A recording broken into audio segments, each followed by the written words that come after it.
Hey YouTubers, it's Charlie, and this week's Teen Wolf is a superpowered time bomb just waiting to explode. And even though a bunch of the cast and crew were on vacation, they were live tweeting during the episode, a bunch of funny stuff from behind the scenes. Also, a quick reminder, Comic-Con is this week, and the Teen Wolf panel is on Thursday. Hello to any new people. If you're just finding me for the first time, I do Teen Wolf videos every week. Be sure to subscribe to get everything.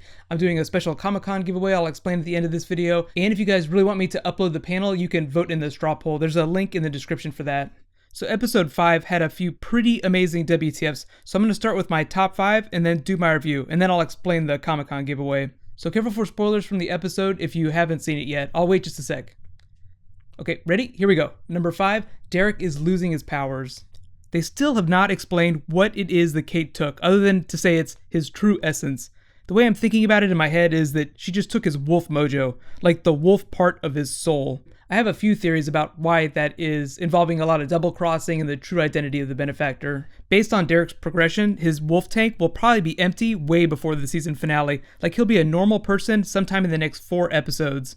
But what's he gonna do with himself when he's not a wolf anymore? Is he just gonna get a regular job? He'll be extra vulnerable to attacks. I think it's more likely that he would team up with Chris Argent and they'd try to hunt down supernatural creatures and help them, or he'd join the police force. It would be like Winchester Brothers Teen Wolf Edition. Let me know if you guys would actually watch that spin-off if they made it. But number 4, Lydia and Malia decode the next part of the list.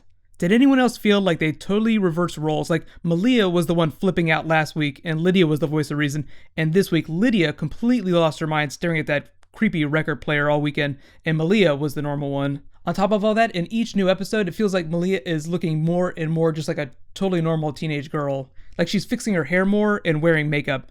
Some of her reactions were still pretty coyote adorable, like almost resting her head on Lydia's shoulder in the art studio. Anyone else who's owned like a really big dog will understand. Sometimes like when you're sitting on the floor, they'll just come up behind you and put their head on your shoulder. It's really funny. The real WTF came later whenever Lydia lost it all over Meredith. But pretty much everyone in the episode was an IED waiting to explode. So on to number 3, everyone in the episode is an improvised explosive device. That's what IED stands for, in case you weren't sure. In this episode, they were using it as a metaphor for Liam's intermittent explosive disorder, but when you hear someone say IED, they're usually referring to a dirty bomb. That's something you'd see in the military, like in the war in Afghanistan and Iraq, like a dirty bomb. So the idea of a bomb going off informed all the different plot points as well as the character arcs. And of all the episodes so far this season, I feel like the writing on this one was the best. The more you can tie everything back to that main theme in the episode, the stronger the story is. Like Lydia blowing up in Meredith's face, Garrett blowing up on the lacrosse field, or Liam blowing up in everyone's face. The problem is that not all those IEDs can be cured with antipsychotic meds. I love how Parrish kind of became the Jeremy Renner character from Hurt Locker. Fun fact, that was actually the part that got Jeremy Renner hired as Hawkeye on the Avengers franchise.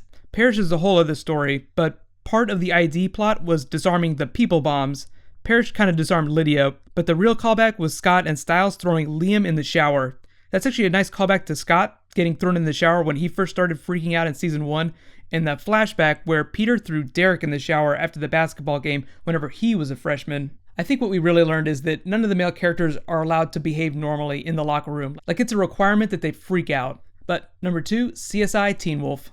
Tyler Posey was talking about the CSI style scenes that Styles had, saying that their editor, the person who edits Teen Wolf, used to edit for CSI. And they have a very particular way that they cut scenes whenever characters are figuring out clues. So that's why they called style scenes CSI Teen Wolf. Just right off the bat, the scenes look beautiful from a cinematography perspective, but did you notice all the red tape Styles was using? It was a nice callback to his red markers from season 3 and Malia's red markers from this season.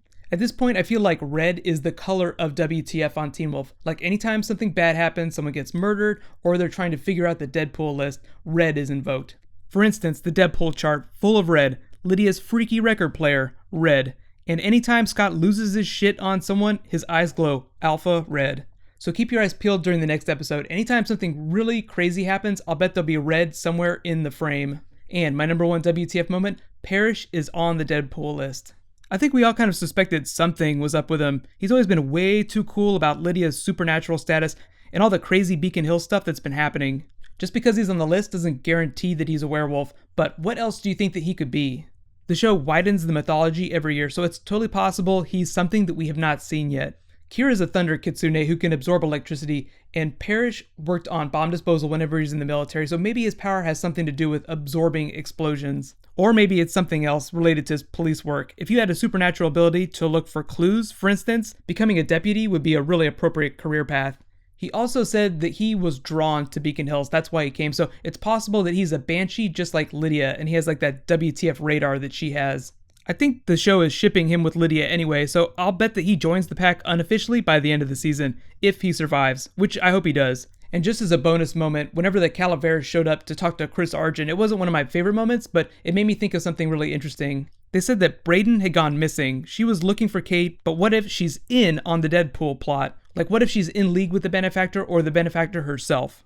For a while, I thought that Peter might be in on it, or at least the Kate part, just to try and use Derrick's mojo to get his alpha power back, but that seems a little bit complicated. I could see him sacrificing all his money and letting all those people die just to get alpha powers back, but usually the explanation is much more simple. The really interesting thing is that the benefactor knew that Liam had been turned into a werewolf, and very few people had been told about that. And it had to be someone who knew Aiden and Allison. I'm starting to think that it's someone who's inside the pack or was inside the pack. Technically, that does include Peter and Braden, but it could also include Ethan and Isaac. We haven't seen them for a long time, but if you want a theory craft, just keep it to people close to the pack. This is really old generalization that most robberies are inside jobs. My craziest theory is that it's Parrish, like he has knowledge of explosives, like the one that disarmed Kate and Derrick in the vault. But let me know what your craziest theories are. I would not be surprised at all if Peter or Parrish were working with Braden or Kate. Those 4 characters are definitely on my watch list. Overall, the episode was a solid B+. I feel like there were 2 clear parts of the story. There was the pre-lacrosse and then lacrosse. Everything before lacrosse was about finding that IED represented by Garrett, and then everything after lacrosse was waiting for it to explode.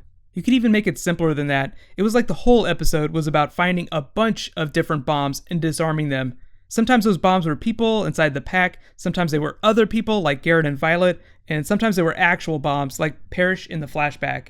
So a lot of the other really interesting things about the episode were things happening outside of it, like Jeff Davis, the creator, and Tyler Posey tweeting about behind-the-scenes facts while it was airing on TV.